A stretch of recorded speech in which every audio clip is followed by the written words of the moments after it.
Hi Aquarius, this is Jov. Welcome po sa ating channel. By the way, Aquarius, this is your time-lapse reading po. Gamitin ang reading na ito bilang gabay lamang. Kung naka-resonate kayo, comment down. Tandaan, ito ay general reading po. Kunin nyo lang po kung ano ang naka-resonate sa iyo. This is for you, Aquarius.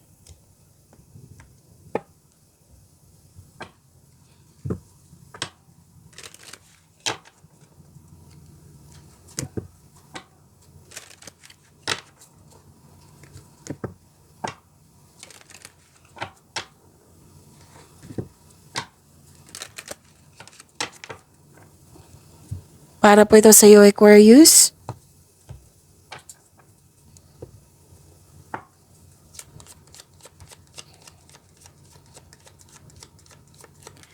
Maraming salamat po sa inyong patuloy na suporta, sa mga nag-donate, sa mga hindi nag-skip ng ads, maraming salamat po.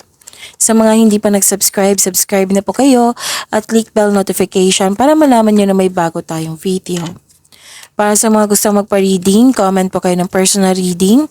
Again, comment kayo ng personal reading and check my reply sa comment section.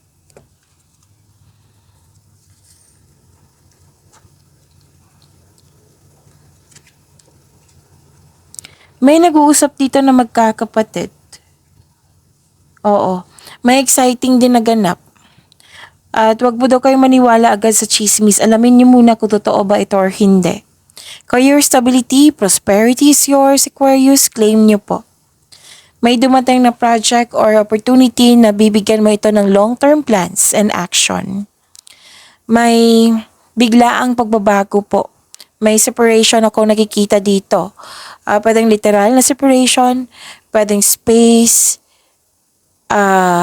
you put limitation, boundary, gusto mo ng me time, alone time, separation of responsibilities, separation of, pwede din na long distance, pwede din po na end of contract, or tumiwalag ka. Okay? And,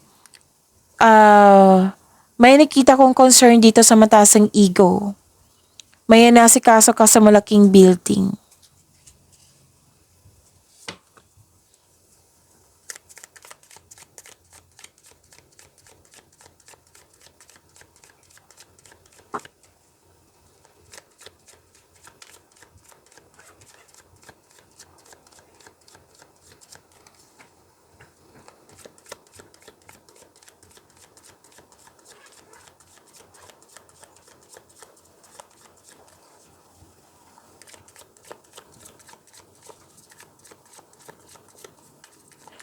Energy ni Aquarius.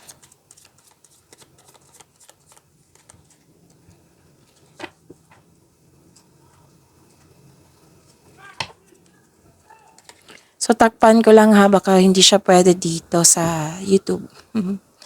Okay, so this is judgment.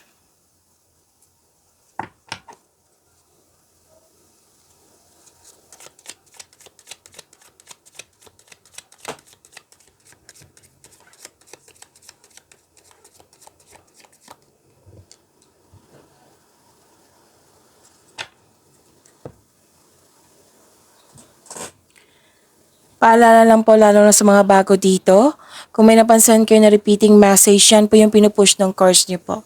Like for example, nanood kayo sa inyong video reading na monthly gabay tarot reading, weekly gabay tarot reading, first half of the month of September at dito din.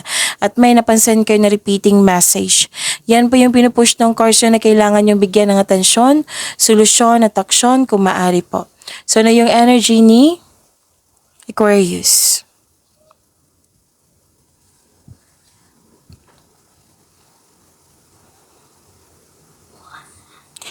Okay, so this is awakening, may pagtanggap, may self-assessment, may tinanggap kayo, atonement. This is transformation po. Okay, transformation. At nakita ko dito na this is ending with new beginning. And you are very powerful. Okay, takpan ko lang ha kasi nakahubad siya eh. So, baka hindi siya pwede dito. So, this is the world. Okay? Okay, so, ano, yeah, self-assessment, atonement. Okay. May parating na paghahatol or may pagbubunyag at may magsasorry sa'yo. Pwedeng ikaw to, pwedeng siya. This is also means accept and release your past so you are able to enjoy the next phase of your life. Huwag mong bitbitin mo yung nangyari sa nakaraan na kailangan mo nang i-let go. Kunin mo lang yung wisdom message ng mga nangyari sa nakaraan para ma-let go mo ito at mag-move forward kayo into a new beginning. So this is surrender, accept, release, and forgive. Baka kailangan mo din patawarin yung sarili mo. Patawarin mo yung sitwasyon. Kung tao man to, patawarin mo yung tao yun. Kung may concern kayo sa isang tao, accept your mistakes as well sa person na ito so you can successfully let the past go. May nakita rin ako dito na may balak pa po ha, balak bumalik yung past love mo. Pwedeng ikaw to, pwedeng siya. Para humingi ng tawad at mag-put ng closure. Pwedeng hindi past love, kundi taong malapit sa'yo dati. Oo, na nagkaroon kayo ng loss of connection. So, sabi ng card dito, seek forgiveness in order to move forward. Again, kahit sa career and money mo, personal life ba ito, love life ba ito, i-release mo talaga yung nakaraan. Wisdom message ng ano yung natutunan mo sa nakaraan, kunin mo yon. Para kung maulit naman, mabigyan mo ng solusyon. Or maiwasan mo. Basta release nyo po ito para mas maging magaan na. You have to let it go. You have, by letting go, kailangan ng forgiveness, syempre. Move forward kayo sa pagbabago kasi this is ending with new beginning. Alam niyo ba sa new beginning na ito, marami siyang marami akong nakikitang success. Syempre, kailangan ng aksyon, oo. Acknowledge for your success is coming. Okay? May nakita nga ako financial growth, oh.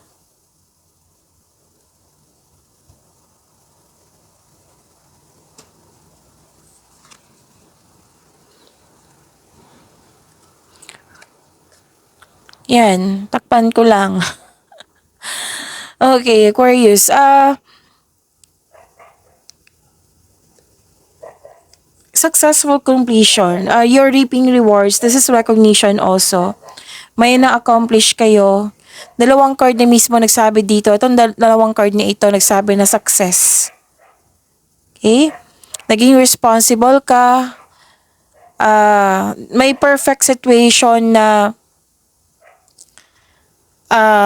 magaganap. Maaring may parating na gantimpala or positibong resulta sa inyong mga ginagawa. Oo, lalo na sa project nyo. So, successful completion to ha. So, celebrate your wins and acknowledge how far you've come. I-celebrate nyo po yung success nyo. At ready ka na dito sa new journey na po ito. Ang ilan sa inyo magpapagawa ng bahay or tapos na po? Tapos na ang construction ng dream house mo. Pwedeng renovation, pwedeng bago talaga. Ano to for me, this is harvest time kasi resulta to lahat sa inyong magiging productive sa araw-araw. Everything you have worked for is coming together. May celebration din ako nakikita dito regarding hindi lang sa pagtatapos, kundi monthsary, anniversary, birthday. Yes, may togetherness May matatanggap kang rewards, recognition sa trabaho mo. Meron din ako nakitang promotion. Alam niyo naman kung ano yung promotion, 'di ba? Kung araw-araw kayo dito. Promotion hindi lang sa pagtaas ng posisyon, pwede din sa pagtaas ng kita, allowance, sweldo. Maraming orders, yan. Maraming project. Makakatanggap ka din ng positive review from your pwedeng customer. Basta makakatanggap ka ng positive review.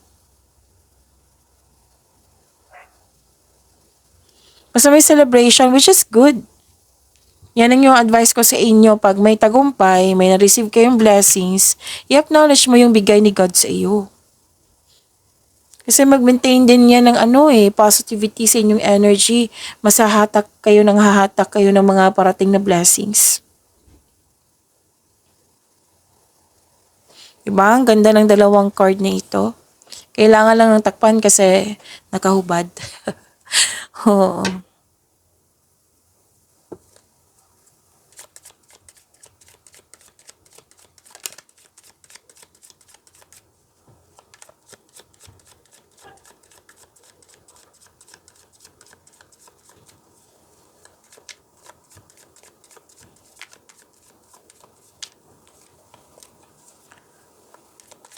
Career and money ni Aquarius. May iniisip kayong Gemini Aquarius? May nagsabi sa akin ngayon, Gemini.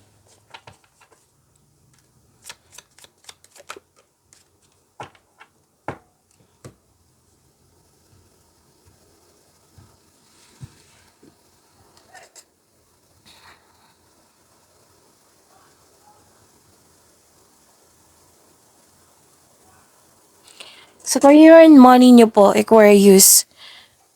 Wow, nagkaroon kayo ng time mo para mag-rest. Or gusto mo mag-rest. Or balak pa po ito. Kasi nakikita ko dito stress, pagod. Gusto mo mag-leave, gusto mo mag-bakasyon. Kasi nakaramdam ka ng stress, anxiety. Pwede din na you're not okay pero lalaban ka pa rin. Ay ilan sa inyo nagpahinga na. Upang makapag-isip ng mabuti para makapaghanda at magpagaling.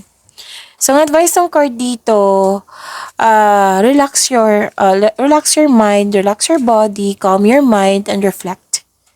Tamang tulog, tamang meditation po ay kailangan. Kasi ang papahinga po ay nakapagbigay ng increased productivity and a healthier mental state.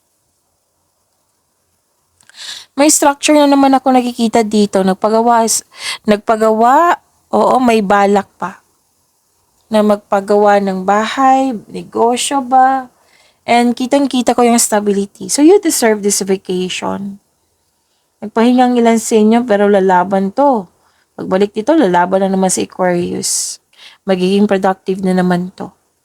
So, kailangan talaga ng tamang pahinga.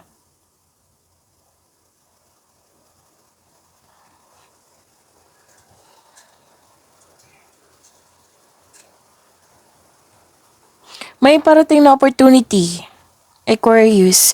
And sabi ng card dito, your finances are improving also. And you are becoming more confident sa trabaho mo ngayon.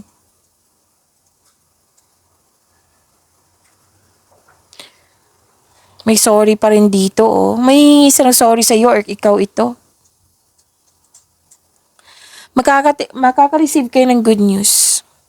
Yes, you're showing your kindness to everyone. Nagkaroon ng self-exploration din. Malakas ang iyong intuition. Nagkaroon ng emotional intelligence. Yan. This is good. Kasi nag-get in touch ka sa iyong inner child. So, ang gaan. Ang gaan ng energy dito.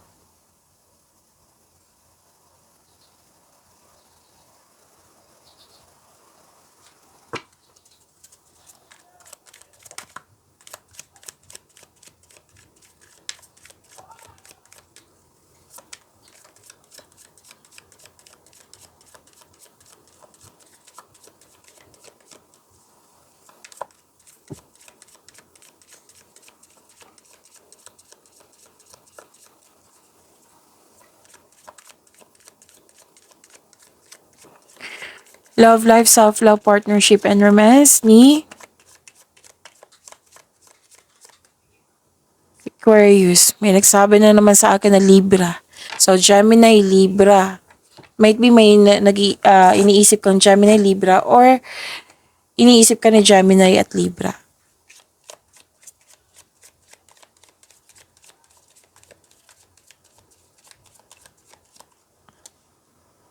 Oh, ang ganda.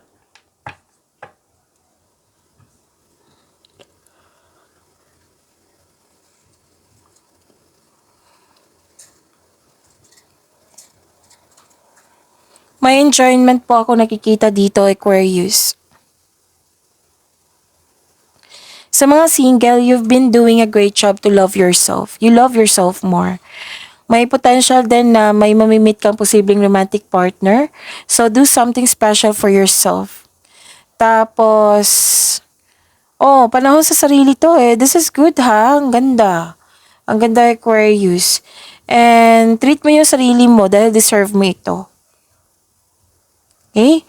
So, andito pa rin yung harvest time. And actually, sabi dito, lucky day mo po ito. Kung kailan nyo to napanood. Kasi timeless reading to eh. Harvest time pa rin yung nakikita ko dito. Okay, bakasyon. This is good. Ang ilan sa inyo nagbakasyon or may balak pang magbakasyon. Yung gusto mo, iniisip mo yung sarili mo dito eh. Gusto mo magkaroon ng time sa iyong sarili. Yan. Deserve mo ito kasi naging masipag ka naman sa inyong buhay karera. Ang ilan sa inyo busy sa kakadecorate ng bahay. Andito pa rin yung renovation ng bahay. Okay? So, you are now focused on what brings you the most peace. Yan. Tama yan, Aquarius. Give time talaga.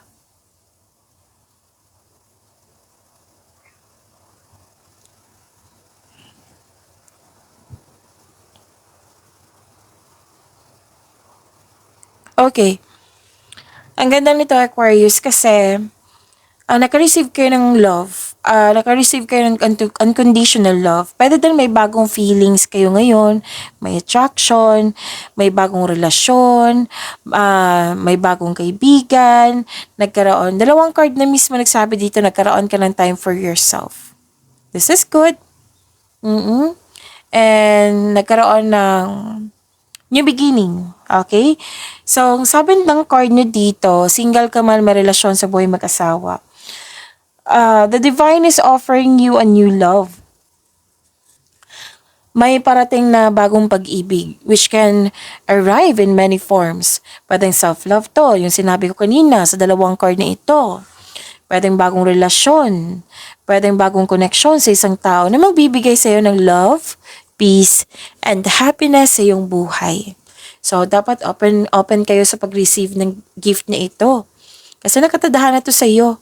Okay? At magkakaroon din ng renewal of love sa mga marelasyon sa buhay mag-asawa. May nagkabate, may nagkabalikan, nagkaayos, very supportive kayo sa isa't isa, mahal na mahal niyo ang isa't isa. Masaya kayo ngayon. Dahil masaya kayo, nagkaroon ng positive emotions flow. Okay? Pwede din na may buntis or the arrival of a new baby. So, nagpo-focus si Aquarius po ng para sa inyo sarili, self-love, and you're taking time for yourself. Nagkaroon ng personal development.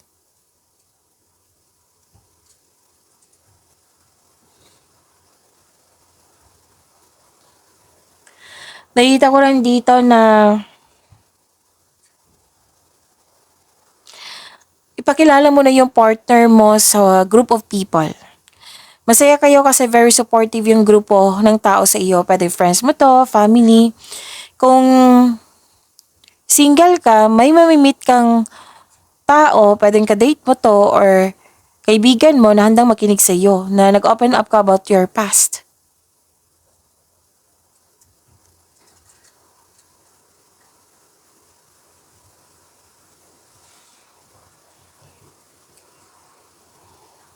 May lihim or nagsisinungaling.